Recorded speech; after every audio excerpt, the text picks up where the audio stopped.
Bob 1011 WJRR Orlando's rock station. It's Lynch and Taco. It's Thursday. Means it's Tech It Out time. Some of the news from the science and tech world to share with you. Sponsored by Surfside Iced Tea and Vodka.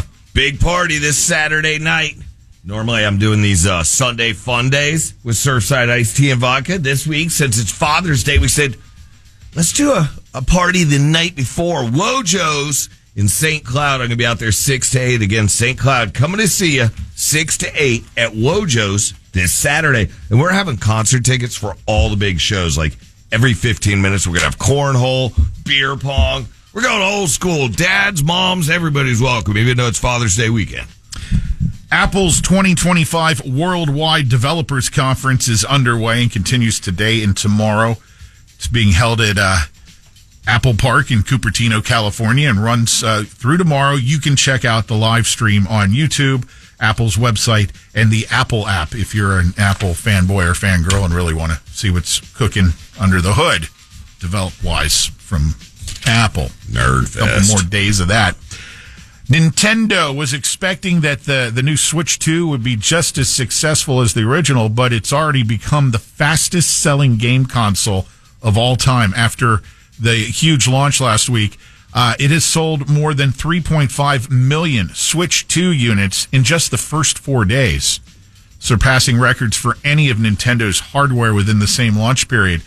The record is more significant than that, though. The director of research at Nico Partners points out that the Switch 2 is the fastest-selling home video game console of all time. It took Sony 16 days to sell 2.1 million PS4 consoles and 6 weeks to reach 4.2 million.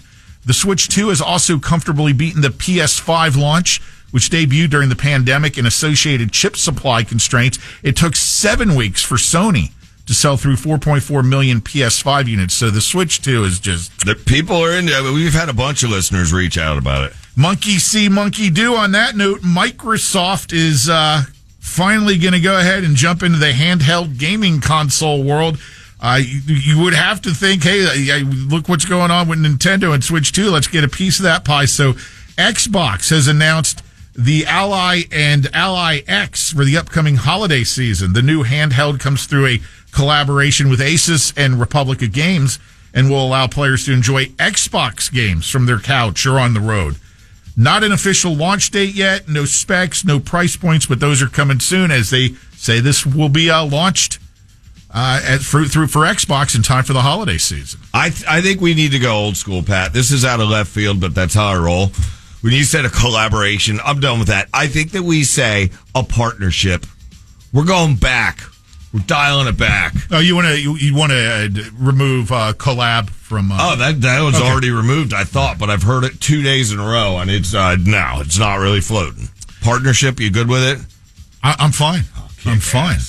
Hulu's days as a standalone app may be numbered. Disney will pay Comcast, NBC Universal nearly $439 million for its stake in Hulu, taking full control of the streaming service. This move closes out an appraisal process that's dragged on for a few years. Disney, back in November of 2023, it was said that it was acquiring a 33% stake in Hulu from Comcast for at least $8.6 billion. Yeah. That amount reflected Hulu's guaranteed floor value of $27.5 billion. Disney has run Hulu since 2019 when Comcast ceded its authority to Disney and became a silent partner at that point. But now it's going to be all in the hands of Disney once all of this clears. So I think the question that everybody has, at least I do, is if you have that Hulu, one of the Hulu packages, is it going to affect the cost? The what will end up happening and what's where it really looks like it'll be going, it looks like Hulu will be folded into the Disney Plus app because they're not going to, they'll put all of their stuff under that umbrella there. And then I guess there'll be price points perhaps for however many of those services you want, or I don't know if they'll do a la carte or how they'll go on that. I don't know. Yeah. I don't know. We shall see. What else we got? 27 states and the District of Columbia have filed a lawsuit in bankruptcy court to stop the sale of personal genetic data from the DNA testing company 23andMe. The company, known for its at-home ancestry kits, recently filed for bankruptcy and is now in talks to be sold to Regeneron Pharmaceuticals for $256 million. But the state attorneys general say the deal could put millions of people's personal genetic information at risk. The suit argues that the data is too sensitive to be sold without each customer's written consent. 23andMe has promised to follow its existing privacy policies, but critics are arguing that once the data changes hands, there's no guarantee it won't be misused. That's a good point. It is kind of scary to think that 23andMe went under financially, and how many people they've got all my data there. Yeah, this is where it's headed. So they're trying to take steps to stop it. This is interesting. A fellow named Joe Doucette has developed exterior paint that will change color seasonally.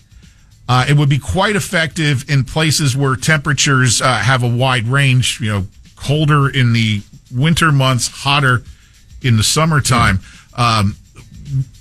What he got this idea of, like, the color of your house affects the temperature inside. Mm-hmm. So he ran some tests on testing different colors, found out that it's more beneficial to have a darker color on your house during the winter months because it'll attract heat, and lighter during the hot months because it tends to reflect. He actually did some research on that, saw that there is a drastic change, and he has developed this paint that changes from darker to lighter based on where you live. Now, obviously, in a place like here in Florida where it's relatively warm year-round, this isn't something that would work. Or someplace like Antarctica where if you're in Buffalo. Exactly, where you have distinct cold and hot times of the year, this could be pretty cool as far as energy use goes. Or warm. It's still in its developmental stages. Also being developed, TSA working on a new VR touchless pat-down technology. You know how sometimes you're required to get a pat-down if you're pulled out of the TSA line for whatever reason, or you're just the unlucky number. Yeah. A lot of people don't like the pat-downs. Well, they're seeing if they can develop something through VR where you would have, a pad on the TSA agent's hands that they would wand over you rather than actually physically touching your fingers, getting them fingers all up in it. So again, they're utilizing some technology that already exists. Researchers at the TSA are looking at what they call wearable sensor for contactless physical assessment device. Conceptual state of development. It'll use VR goggles and haptic feedback gloves to pat down airline passengers at security checkpoints without touching them. I like it.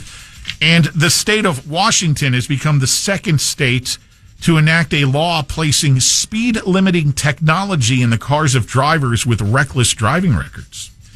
Washington, D.C. and Virginia also have the similar law. So if you're just a bad driver and a real lead foot and you're getting racked up on tickets and citations and whatever, you get to a point where we're going to put the speed limiter on your car, sir. They call you a super speeder. If you exceed the speed limit too many times, you're classified. My father-in-law was that. Yeah, so there's a lot of states that are looking at considering this for chronically bad / lead-footed drivers. Ooh, you catch them street racers. Huh. How's your little souped up, Honda now? It's just going, wait, but it ain't going anywhere. Why isn't it going anywhere? I get 56 in this one. Maniac. All right, that's all we got time for this week's Tech It Out. Hope you find it useful. Linton Top.